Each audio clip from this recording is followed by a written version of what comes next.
Good evening, everyone. Hello, ladies. It feels like forever since we've been together. It has been. Right?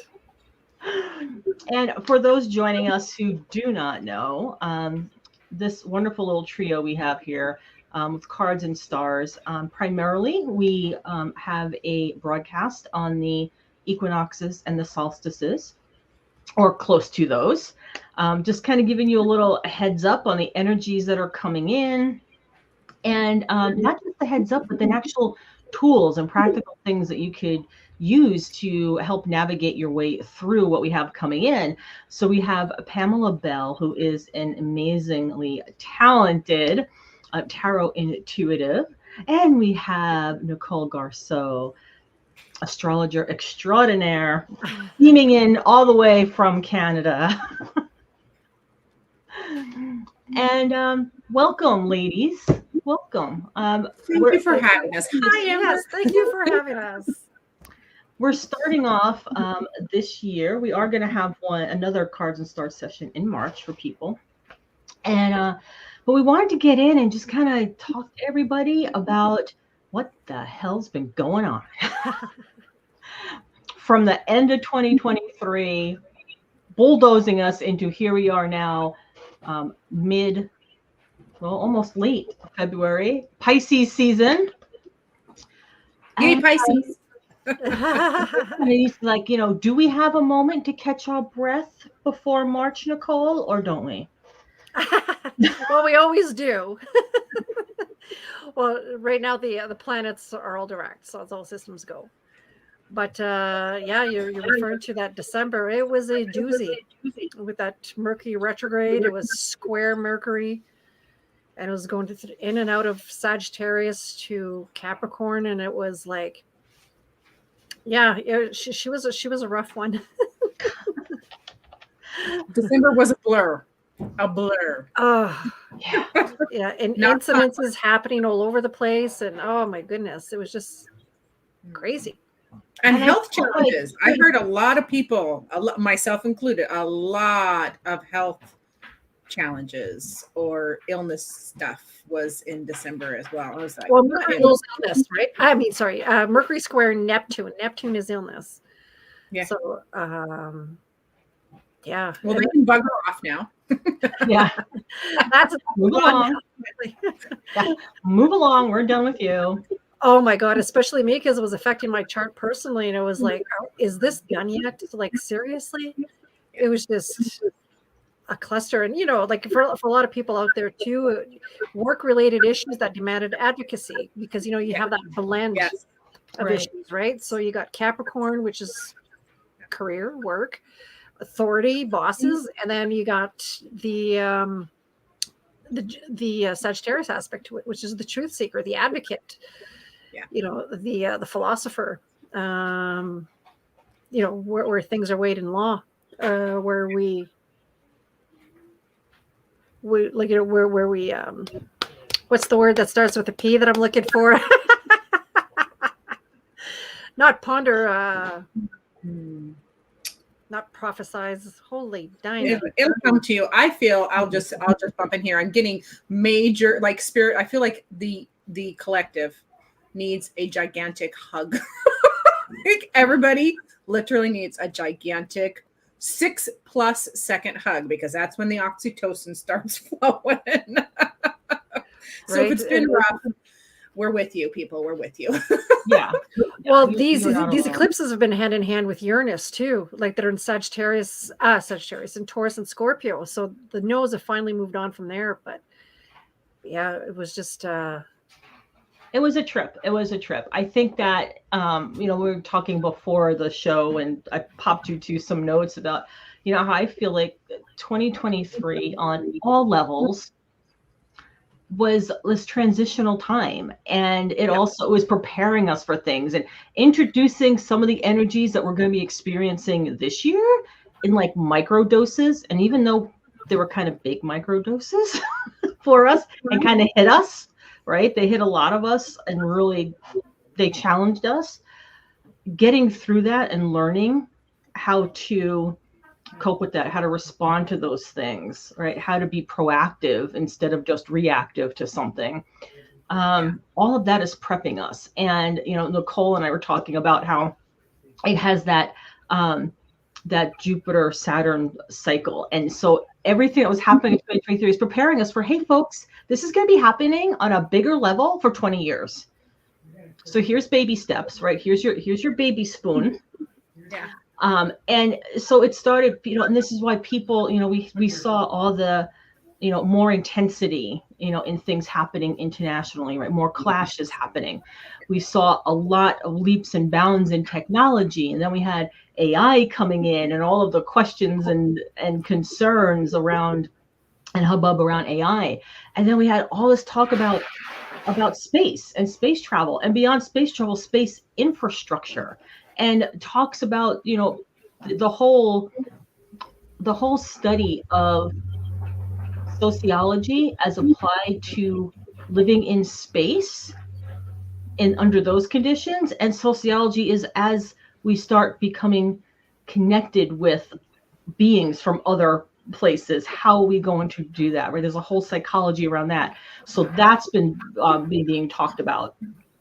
And then the whole thing of boundaries. Every time I turned around, people were talking about, oh man, I got to work on boundaries. Oh, girlfriend, you got to work on that boundary there, And so you could see that play out, with ourselves, but you could see that play out. Look what was happening right in Gaza. Look what's happening in Ukraine. It's all very, on this larger scale, that playing out of boundaries. And people tired of it, right? People don't want to put up with this shit anymore. So they're speaking up more, so you're getting more of that protests and the fact that people are saying, no, we don't want this anymore. Thanks, but no more. And that's Pluto going into Aquarius, right? Mm-hmm. Yeah. And I feel like what that has been for people, on a personal level for people is we're just not putting up with, if we see something as BS, we're saying it's BS. Right. We're not putting up. We're not going to be like, oh yeah, that's okay. That's just no. We're really speaking up. I'm going to call a spade, and I actually like that because I feel like that's going to lead us into some of those structures that need to be broken down. I'm talking about, Nicole. That status quo, some of the elite governmental baloney. It needs to be broken down, and I think it's starting. The top-down structures, yeah. The value system behind that is going to be. Because Pluto dipping out in and out of Aquarius, and that's what we were experiencing last year too, right? So it's showing in us, and Pluto lets itself known when it's at the very end of a sign. There's no question. And so what happened was that when Pluto first went into Capricorn, it was 2008, and we had the mortgage crisis. And what did we find out? There was fraudulent things happening that resulted into the situation. So now you got to ask yourselves, okay, so now it's bookmarking the Capricorn sign. So Pluto's on the other end of it now. So now we're having these extremely high costs for houses. Mm-hmm. Wages aren't changing. Mm-mm. So how are people affording these mortgages? Like these? The result is another fraudulent mortgage system. Yeah. So, and what Pluto does, it dredges up and it exposes everything. It really shows that underbelly, the ugly truth. Mm-hmm. And so that's going to be part of the breakdown of that system, where large structures, we realize, and that's what Pluto does, makes it realize the dangers and the disease behind that, you know what I mean? Like large corporations. So then it moves into the altruistic, more lateral, more egalitarian sign of Aquarius, where power goes back to people. Yeah. And unions would be one of those things. Sustainable. That bloatedness is not sustainable. Well, that's just it, right?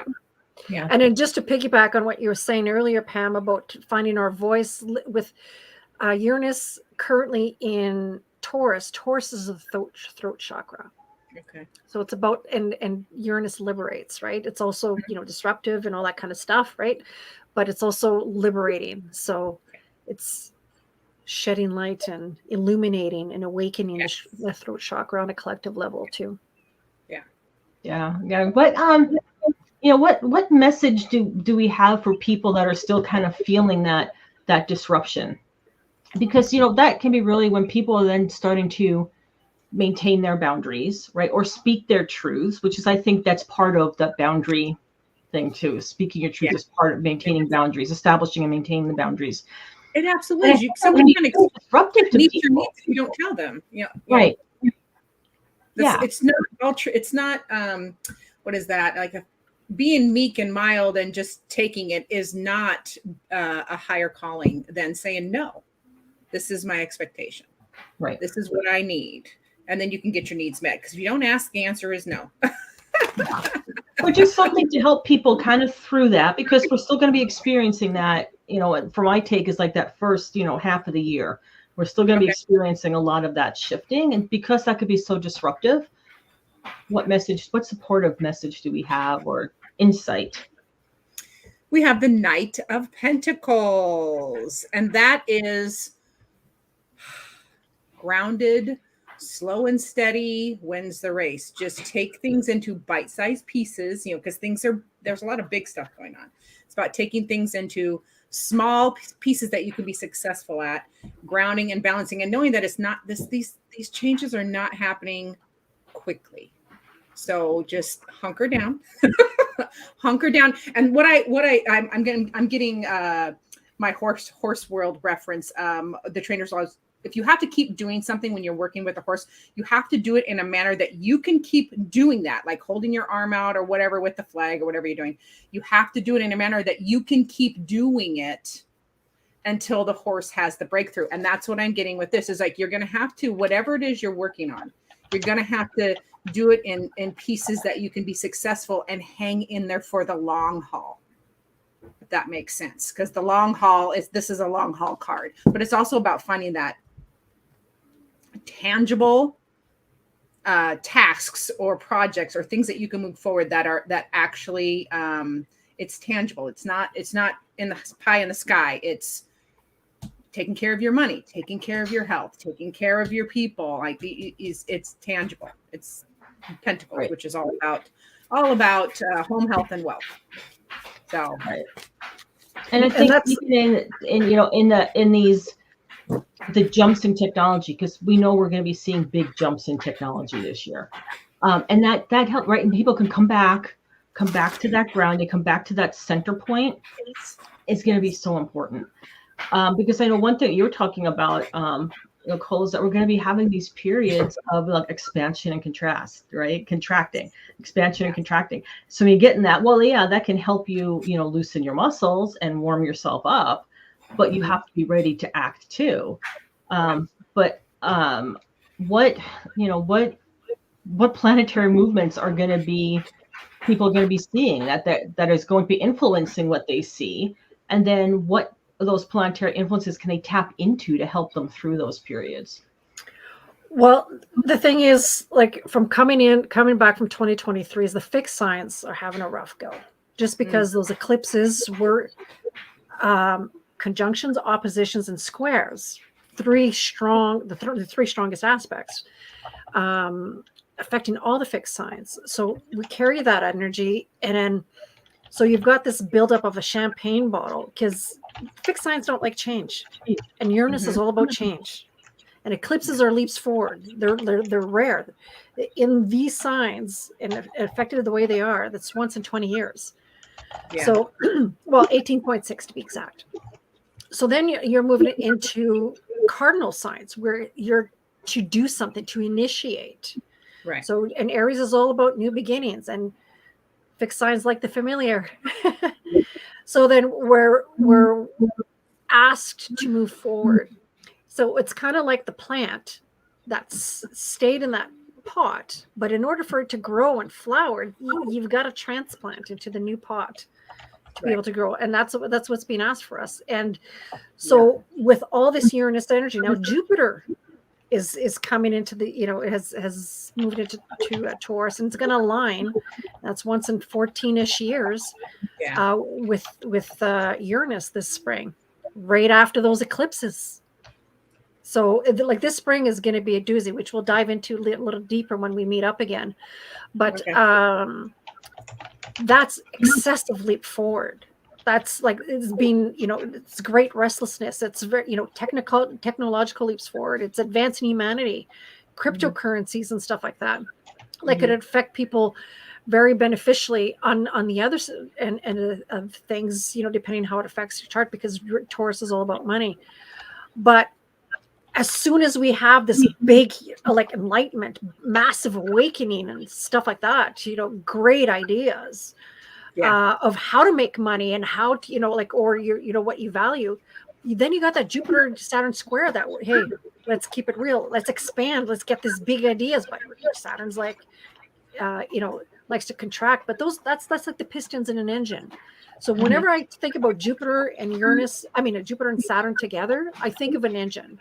So we're going back to 2020 at the winter solstice, when those aligned, it created the great star of Bethlehem, the star of hope. And that's the beginning of the story. So what happened to everybody back then? What was your story? Because that's the ongoing background story of that 20-year cycle. So now that's that first square. Is it like, are you all emotional about what's been occurring? Are you doing things for the sake of your country, for being patriotic, for the sake of your ancestry, for the sake of your family, for home, for property? It's a Cancerian type of conversation that we're having here. Absolutely. And, also one thing I was doing in the chat, because I've had some people, ask, oh, you don't get all these astrology terms. So I just was asking, letting them know that, when planets are conjunct, it means that they are in close proximity to each other and usually in the same sign. They're fused together. Yeah. They blend. They're aligned. They're holding hands. They're holding hands. Exactly. They're holding hands. Yeah. They're holding hands. I have to share this card because it came up. I pulled it after. It's after the Knight of Pentacles. I was pulling this up as you were talking. Oh, wrong one. Sorry. And it is this. Oh, this is going to go so good. Siren song. Okay. Siren song. Everybody knows sirens are not nice creatures. They sing a beautiful melody and lure people to their death. Okay. So this is the opposite. Like the Knight of Pentacles was stay grounded, keep yourself in the practical, because not all that glitters is gold. That smooth talking, politician or whatever, they're liars. It's a heads up. It's a heads up that just because it's beautiful or just because it is enchanting does not mean that it is good for you. So stay grounded. And I would have usually not brought that back up because the conversation came on, but I was like, no, that was important. That was important. Yeah. And one of the things, because of that, I feel that 2024 is going to have a lot of great opportunities for us to get back into our own personal power and see things more clearly, right? See the truth of things. We were saying, right? We've got that truth, those hidden truths that are coming to the surface. We're going to see those more clearly. We're going to see through the BS. And we're going to have discernment. We're going to be able to hear. Yeah, we have discernment. We're going to be able to hear the BS underneath that siren song. Right. And, it's one of the things that when, numerologically, people refer to 2024 as an 8-year, right? So then that we look at the tarot, then we're looking at the strength card if we're using the Rider-Waite-Smith system. That one. Nice. And then there are other systems of tarot that the 8 is judgment. And yes. I feel that those two are beautiful for this, and especially because of the cosmic energies that are in play. Because we have that judgment, that discernment that you were talking about, and then being able to tap into the inner strength that we have to make our choices. And Nicole, you brought this up earlier too, before we went live, about how important it's going to be for us to be thinking before we speak, thinking before we act, because the potential for things to be taken the wrong way is going to be huge. And the potential for people to take like a sound bite of something we say and run off with just that piece of it completely out of context. Yeah. Is going to be. That's Mercury retrograde in fire signs, right? Yeah. And with the eclipses in Aries, Mars, being activated like crazy. And One thing I want to point out for people out there is, yes, we're going to have some great big aspects with the outer planets, which makes it a huge shift on a collective level. But a person like myself will have an easier time with that Jupiter-Saturn square. And one would ask why? Because I have Jupiter-Saturn square in my chart. I'm familiar with that energy. So people who have like, because it is once in 13 years, Jupiter-Uranus conjunctions, they're familiar with that energy. They like, that's me. Too fanatical? Hey, I get you. So it's going to be like, yeah, all right, my people. Everybody's being radical. You know what I mean? So like they'll be familiar with that energy. They're comfortable with it because they lived with it their whole lives. It's embedded in their cosmic DNA. Same with myself. I have a very tight Jupiter-Saturn, almost exact Jupiter-Uranus. Yeah. So Jupiter-Uranus. So either going to rely on you or run away from you this year. So the idea of myself, like putting ideas to work, that's another, that's a positive integration of that, right? Mm-hmm. So putting ideas to work, or brainstorming, so because Jupiter's all about, perspective, and it's all about the bigger picture, the ideas, the probabilities, the idea, you know what I mean, like all these possibilities and stuff like that. And Saturn is about making things real, the tangible, the structure of it all, and manifest. It's the sign of manifesting everything, right? So because it is the third most evolved of all earth signs. And earth signs are very tangible, materialistic thing. So it's the very it's material. So that Jupiter-Saturn square is it's that engine. It keeps going and going and going and going and going and going and going and going. So yeah, and we have to be careful of that too, because we definitely have that, hunker down, get it done. If it needs to get done, you need to pay attention to it. You need to give that focus. Not be allowing yourself to be knocked off course by distractions, or just I'm just going to take a break today, and then you never get back to what it was you're doing. So it's important for us to be staying on course with what we're doing. At the same time, we've got that big energy coming towards the end of 2024 that could push us forward and get us into that work mode for the sake of burnout energy, Mars. Yeah. And we will run out of energy and burn out. So it's that balance, right? For me, in the strength card, we have the wonderful infinity symbol, and that's about the balance and the flow. So we have to remember that and carry us through. And as we start feeling like that extra push towards the end of the year, remember that's probably the time when we really need to step back and take that break. Yeah, and the thing what supports what you just said too is that so Jupiter is in Taurus, and when it aligns with Uranus, it just aligns with it one time. That's it. It's going. It's at full speed. So then it'll be in Gemini. So as it moves into Gemini, it trines, makes a positive aspect to Pluto in there towards later in the year. But then Pluto gets to be opposite Mars, and that's that burnout energy. And it's going to be one of three aspects. So because Mars will start to go retrograde, and then be opposite Pluto again, advance, and then so it'll hit 3 times. But this year just once, and then next year it'll hit 2 other times. But at Christmas time, everybody's going to be stressed. So Pam, I can tell Spirit's talking to you there. Road Pam, rage. I just thought of it now. I just had to download road rage. People like, ah! As if the holiday season isn't stressful enough.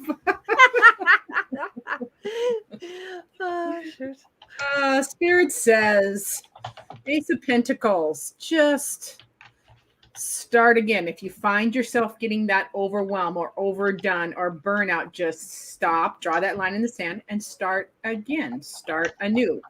Because Ace of Pentacles is just that energy is loaded for the whole journey. The aces are loaded for the whole journey, but they're just potential. So it's about just taking a pause and starting again. So reminding ourselves to take those breaks so we don't do this mess, which is the excessive worry and anxiety and losing sleep. But I do always like to point out the Nine of Swords is often, for me, how I read it, it's those worries are not based in reality.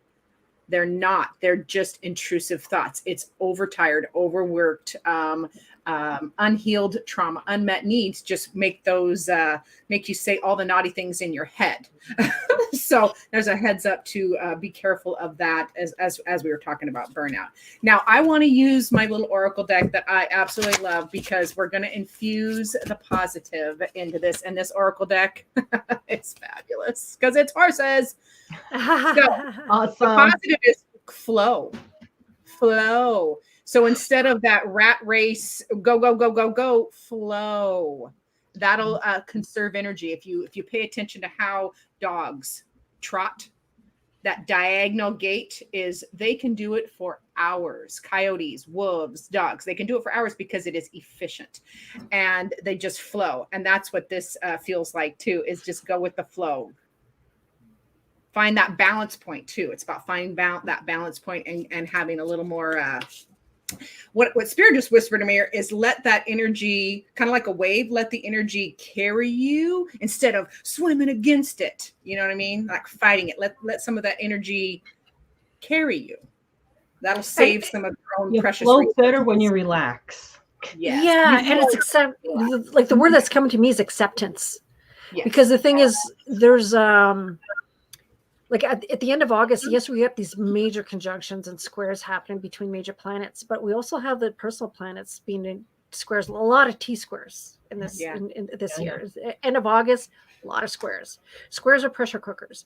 But the thing is, they evoke change that needs you to get out of that shell. But if you're resisting that change, then the energy that comes up afterwards, that's where the burnout happens, because then you're reacting versus being proactive and going with the flow of the cosmic energy. They said, okay, this is what's being asked from me. Okay, I got to do this. You know what I mean? Like it's kind of like the ant and the grasshopper story, right? Like instead of playing around and stuff like that, and he knows the work that needs to be done.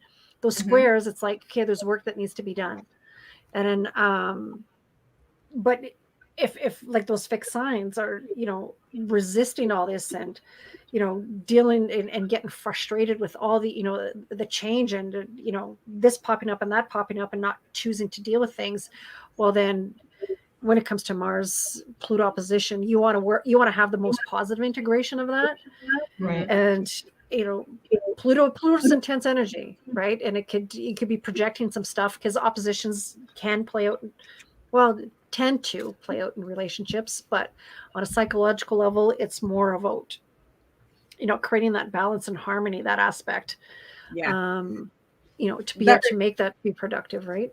Right. That reminds me of the Wheel of Fortune in tarot, how I read the Wheel of Fortune. I always say in my videos, I'm like, when the wheel comes up, the wheel is go with the flow. Get in time with, because what is meant for you is going to happen.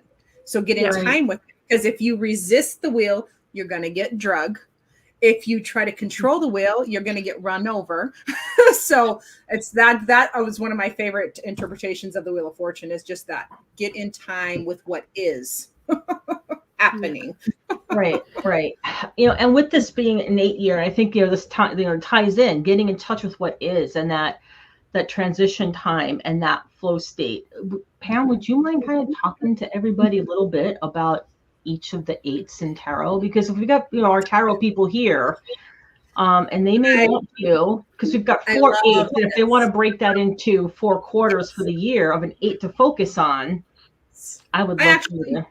Would love to. I actually did at the beginning of the year, I did my yearly tarot reading on my channel with all of the 8s. So what is the 8 of Cups going to look like? Well, 8 of Cups for everybody, this is an 8 year. So main theme is going to be finding that beautiful balance of the Strength card. That is integrating your beautiful, primal, powerful side with your enlightened, softer, gentler side, because we need all of our parts. We need all of those beautiful pieces to be a whole, and find that beautiful balance. Because if you don't have the power, if you don't have your primal side, you're just a doormat. That's not enlightened. But if you can integrate that, and of course, all tiger or lion without the enlightened side, you're just a jerk, So we have to find that beautiful balance point. So this 8 year is gorgeous for finding that beautiful balance of your powerful and enlightened side and utilizing it for good, utilizing it for good.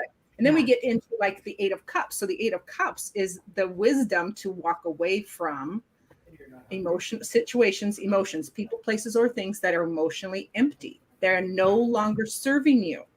So it's about letting go. Let go of that stuff. If it's in the past, let's leave it there. Certainly we want to do whatever work we need to heal, but it's about letting go. And I love letting go of the 8 of Cups. There's because then you're walking towards the 9 of Cups, which is towards your wish fulfillment. It's good progress because letting go gives you new opportunities. So love the 8 of Cups. And then like the 8 of Swords, get out of your head. The 8 of Swords is being stuck in your head, and you're only stuck because you think you're stuck. Right. Okay. And every 8 of Swords, most 8 of Swords images show bindings or in blindfolds. But with all of those blades in the image, I always say you can utilize any one of those blades to cut those bindings, set yourself free. You can set yourself free. So this is a year to set yourself free, walk away, your mind free, new thoughts, expand your thinking, let go of emotional situations that don't serve you. And then we get to the 8 of Pentacles, which is put your nose to the grindstone and master that trade or craft, whatever that is. It's a pentacle. So it's going to be home, health, and it's about, for me, the way I read the 8 of Pentacles, you are going to master the human life, because I always ask the question, if we come from spirit, which I believe we do, we come from perfection, and we choose to come to earth with all of it in this human body, with all of its pain and suffering and limitations, why would we do that?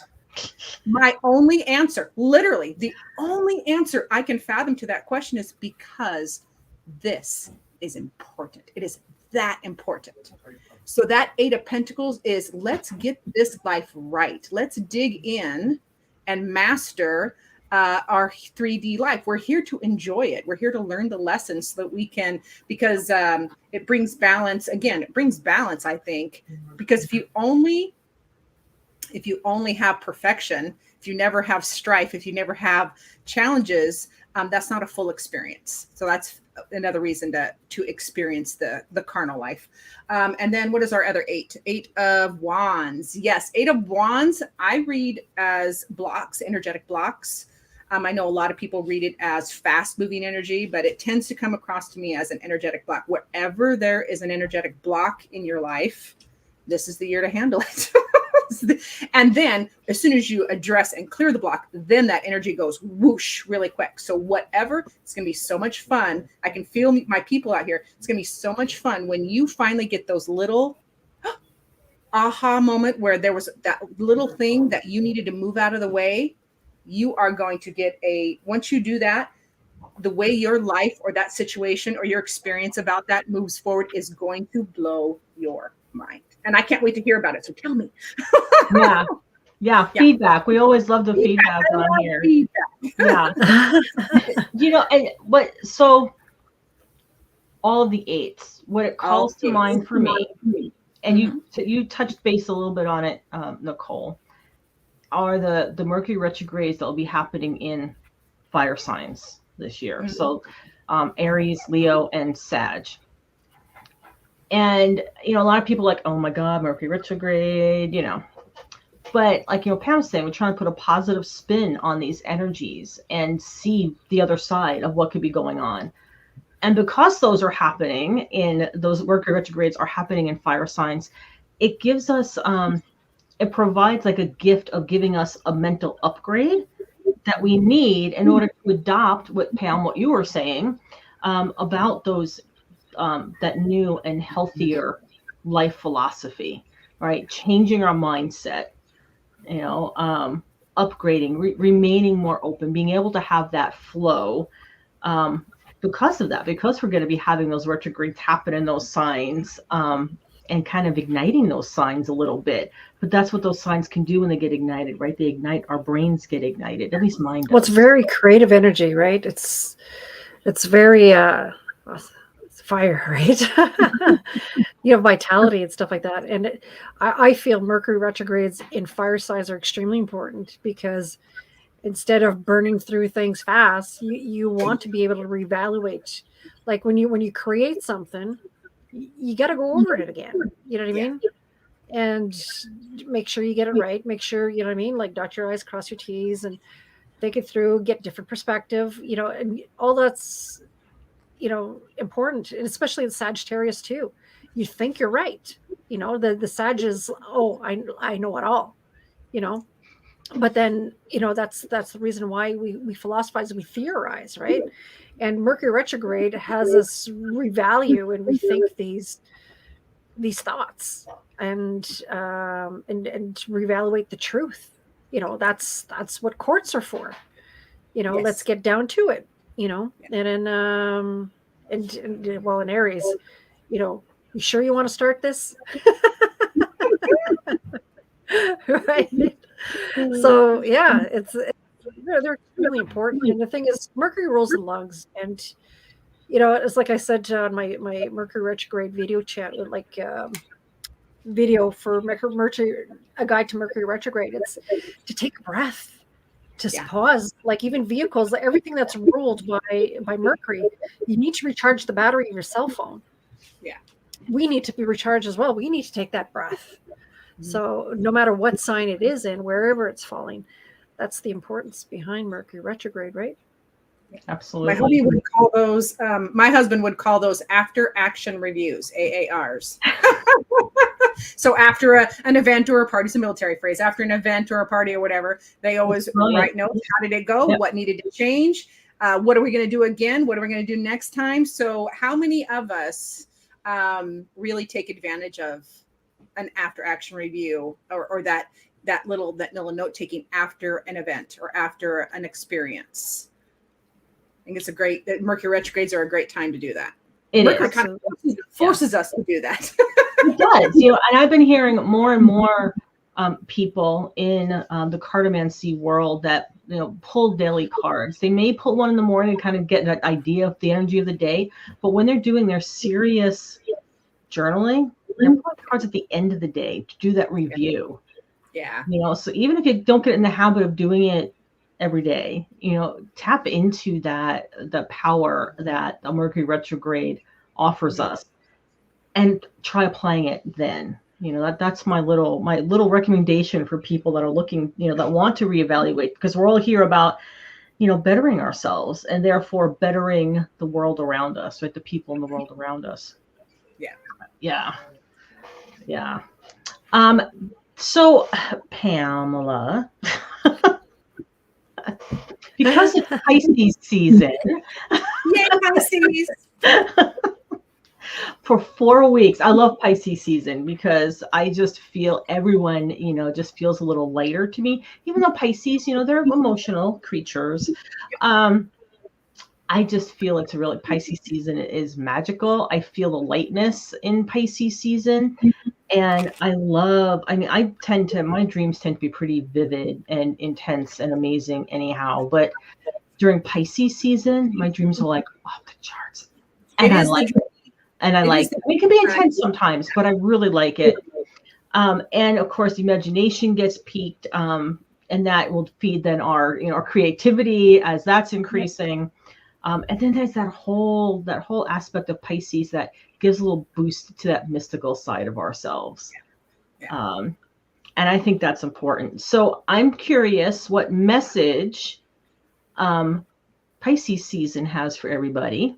And then Nicole, if you could respond to Pamela's Spirit's message that Pamela's going to be giving us with what is happening astrologically. I would love that. All right. So Pisces season for the collective is the 10 of Cups. Like, take the time to appreciate the joys and the love. You know, the 10 of Cups is all about these chapters that are just fulfilling and fun. It is, you know, it's bonfires, it's family, it's filling your cups and filling, you know, having your cup filled in return as far as reciprocal energy. So Pisces season for everybody, this is a great time to lighten up and go love your people. And most importantly, let them love you. Because I think that for a lot of people, we love to give. I'm a giver, love to give, but it's hard to receive. So I'm really getting allow and accept, right? Accept and allow that love. Allow it back. Let people love you is what that is. I gotta say, I love that 10 of Cups card, by the way. Isn't that a beautiful one? It's very reciprocal because look, they're just content. They're content. They're happy. The kids are playing in the background, and there's colors and joy. And to me, this 10 of Cups and image, and I would challenge everybody that's watching to share or at least think of that card. For me, shows a perfect moment in time. That just captures. And if you think of your own life and your own, how many of those have you had? I can remember so many where I'm like in that moment at the lake, literally the kids are fishing and I'm sitting next to my sweetie and the sun is perfect and the breeze is gorgeous. And I'm like, perfect moment in time. So I'm challenging everybody, especially my Star Trek friends, you'll know what I'm talking about, my Star Trekkies, to find those perfect moments in time during Pisces season and just stay present and soak it in. Let it bathe you. Absolutely. Well, I was water now. Well, what's going on astrologically is something quite unique, where there's a cluster of planets emphasizing a certain area of chart. And right now, there's a party happening in Aquarius. Okay. So that party is slowly starting to dissipate. The king has left and went into Pisces. Okay. So usually royalty leaves the party first. Right. Yeah. So then the rest of them are soon to follow. We're going to have Mercury, Venus, Mars. We already have Saturn, and we already have Neptune. So then Pluto is going to be all by its lonesome in Aquarius, and that whole party moves into Pisces. Mm-hmm. It's full on. So wherever you have Pisces in your chart, it's full on. So it's piggybacking everything that Pam said about being present, and presence demands a meditation to be fully aware of what's going on. And Pisces is the sign of meditation. Get in touch with your intuition. Intuition is going to be heightened during this time. Dreams, wherever Pisces is at in your chart is where you tend to go with the flow. And then it's where you tend to be charitable too. How you express your charity, how you express your vulnerability, how you look to it's the rescuer and rescuee kind of thing. So like, do you tend to come to people's aid in this area of life when it comes to, is Pisces on your fourth house? Are you the one that tends to come to aid when it comes to your family, stuff like that? So yeah, it's going to be love people, love them and let them love you back. Exactly, especially with Venus in there, right? So Venus is gonna, align itself with the sun and align itself with, Mercury, and it's gonna be like, it's to love another, you love yourself, kind of thing. It's the blending of all that, because Pisces, there's no boundaries to Pisces, right? It's very porous. It's the ocean. Yeah, and I always say, other people can only love you or meet you as deeply as they love or meet themselves. That's the message right there of that party in Pisces. Yeah. So find the ones that meet you as deeply as you want to, as you need to. The shallow waters are not for us. Yeah, and on a collective level, it's more of like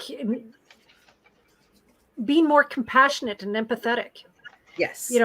Instead of, rushing to judgment in certain things and stuff like that. Seek first to understand, then to be understood. Yes. And compassion and empathy and the ability to put yourself in other people's shoes. So like we all become like we're all intertwined, and that's that Pisces, right? That's Pisces energy. So that we're all intertwined in one way or another, because when we harm another, we harm ourselves, right? Yep. So. Yep. Be it with words, physical action, whatever it is, right? Thoughts, even. Mm-hmm. Yeah. And I think that, you're talking about, being mindful, having the people close to you, right? That mean to you, whether it's your chosen family or your blood family. That's important because that's one of those grounding and centering points for many of us. So that's going to be important for us as we're flowing through 2024. And then, there was something, Nicole, that you had talked about, and I think it's going to be happening in the early part of the summer. I could be wrong, where, tapping into ancestral themes and legacies and the history and the knowledge is going to become important to us. Because we're going to need to have that knowledge, because there's going to be a lot of things that we might have been used to having, that we got very comfortable having. The ease of going and getting your favorite cookie from the store might not be so easy, right? Or the supply lines might get a little messed up. So we're going to need to tap into some of that wisdom from the past that helped our ancestors get through that. And this doesn't have to necessarily be blood ancestors. This could be the ancestors way back, or it could be the prehistoric level, and getting back to what the knowledge of our DNA is. Our DNA is that deep ancestral knowledge. So what's going to be happening that will be causing that drive and that pull for people, Nicole?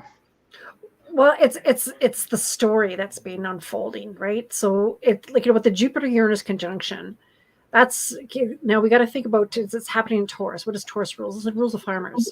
It rules our food. So there could be a massive disruption in that chain supply. That's a possibility. With Uranus, it's unpredictable, right?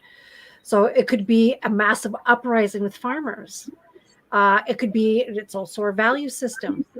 All of a sudden we're changing what we value. Pluto's in Aquarius. So, we see the rise and dangers of engineered food, for example, engineering things. It's probably, it could be the push to go back to basics, and that value system to bartering and stuff like that, for example. But as that awareness comes to the forefront on a collective level, then we move, because Jupiter's with Uranus, so it's kind of like that sprinkle dust of Uranus on Jupiter. So Jupiter still has that, party shirt, been there, done that, it's and has left that party, and soon has a conversation with Saturn and says, whoa, back the truck up here for a second, So then they have, which is that opening square, and that's August 19th. And so that opening square is that of Cancer. So it backs to ancestrals and said, let's get real here. That could be part of that story where it says, what it reminded me of? Lion King. All of a sudden I just thought of Lion King. Mufasa comes back, he says, remember who you are. And he goes into the reminds him of his ancestral lineage, of royalty, of being a king. So and it's on all of us. Like, for example, myself, even though my mother had zero influence on my life growing up, she is of Native American descent. She's Ojibwe. So it's tapping back into that, Native American knowledge. And we all have ancestors that had these grandparents, great-grandparents, forefathers, you know what I mean? Of rich knowledge that's been, for lack of better words, sort of lost. It's always, we could always access it, right. But it's forgotten. Amnesia, for example, and it's about bringing that to the forefront and say, this is within you. This is part of who you are, and perhaps part of that conversation when it comes to Taurus is getting back to basics of natural healing, like the herbs and remedies that that are so potent and useful and not as harmful, to our systems and stuff like that, and raises our vibration versus healing us and that element of what pharmaceutical drugs, let's face it, just do. Yes, they serve the purpose, but there's also that element of residue of for lack of better words, I can think of the most toxic substance in there. Right. There's always side effects. Always. Right. Yeah. Always. So always. Yeah.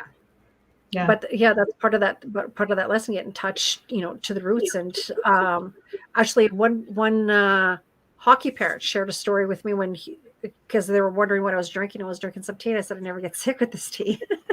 And I said some East Indian people had made this tea, so it wasn't the best to sip on. But let me tell you, that cold was gone in a jiffy. And I'm like, what was in that tea? Yeah. You know what I mean? And here I'm thinking, of all these things. I've got my own stuff kicking with the turmeric and ginger and all that kind of stuff. But oh yeah, we're an elderberry with ginger and turmeric and garlic household. right? Or even the Native Americans have that fire cider where where it sits on the counter for like 2-3 months to process, and then you just take a teaspoon of that and So Pamela, we're kind of getting closer to the end of our time. I would like to know what I always feel this is never enough time. I know. I feel the same way. I'm like, is it March yet? Right? Is the equinox yet? We need next time. I'd like to know 3 things. What do people need to know now? What do they need to remember? And what do they need to focus on for the future? Know, remember, and focus. Yeah. Know, Page of Wands. You can start again. You can start again, anew, but you're not starting from scratch. This is the Page of Wands, is that passionate, impulsive energy or drive to do something. And I like the pages because the pages to me are like the teenagers of the tarot. They're not weighed down by cynicism in life yet. So they have dreams and they're lofty and they're like, I'm gonna go do the things, and they don't talk themselves out of it. So this is what they need to know right now, is get back in touch with that inner passion, that inner teenager, and do the things that you would get that you can't wait to get up for. Because I think, I don't know about the rest of you, but I have a feeling all of us have experienced this, especially in this last year, like things that we used to love or things that I used to be excited about weren't doing it anymore. Not even horseback riding. I lost that love and feeling for so many things. So, and that needed to be happening, but now it's time to get back in touch with those passions, and that's already happening for me. So that's what they need to know now. What was the second one? Because I already pulled the card. Oh, what we need to remember. Need to remember. Yeah, you got to take action. You can't just sit on your butts. Oh, I like that card. Yeah, that's the Knight of Swords. So, you have to actually take the action. And if you don't know how, you need to learn how. The Knight of Swords goes after the information and then takes action to find it out. This is, it's not a holding still card. So this passion, the thing you need to know now, the thing you want to, if you don't know how, you need to go find that information, figure it out, learn. And then the last one, the focus. It's fabulous. Let go. 10 of Swords. Come on, focus. 10 of Swords. So you got to let go of things in order to have new and better. You have to let go of the old. Anything that is not serving you anymore, leave it in the past, cut it off. And it feels this. The 10 of Swords is not a gentle card sometimes, and I'm feeling that energy very much. Like some of these endings where you need to cut stuff out of your life or cut people, places, or things out of your life is going to hurt a little bit. It's going to be hard. It's just, whether it's a food or a drink, it's hard to cut out, your favorite snacks, that's on the light end side. But this feels a little heavy. Like you're going to have to make some significant changes to get something new. So that's what that feels like there. That 10 of Swords doesn't always come up for me in that way, but it feels that definitely feels a little ouchy. And it makes sense to me. It makes sense with everything we've been talking about, what's going on with the planets, what we were experiencing from the end of the last year and going into this one. That 10 of Swords in that reminder of what to focus on. I think it suits it really well. Yeah, especially with all those squares happening too. And you know what, people tend to be scared of squares and appreciate the trines. But you know what the thing is, trines are really nice energy, free flowing energy. But there's no motivation for change with that, Exactly. you know, or you know, to get things done, right? And yeah, they're nice breaks of energy, and they're a nice release of some, you know, some pressure energy, which is needed. But squares gets things done, as actually one of my mentors would say. Those are her words, right? Yeah. Yep. Pain, unfortunately, pain is a fabulous motivator. I mean, if it hurts, you're gonna change faster than if you're not. If you're comfortable, yeah. So we don't like it, but it has a reason. And for me, with my chart, that's like half Taurus and half, you know, that's so fixed. All right, All your is it over yet? It hurts, but I'm still moving. Just a flesh wound. Yeah. Exactly. Ouch, that hurt. Okay, let's go. Ouch, it hurts. I think that could be the caption for this this Cards and Stars, the subtitle. Ouch, it hurts. Oh, good God. Well, ladies, thank you so much. I cannot wait for March and everything in between that we have going on. And so, Pamela, thank you for your connection to spirit and your messages. And Nicole, thank you for all the cosmaths that keeps our brains expanding and spinning. And spinning. Take care, everybody. Thanks for joining us live or on the replay. And we will see you in March. Take care, everyone. You betcha. Bye.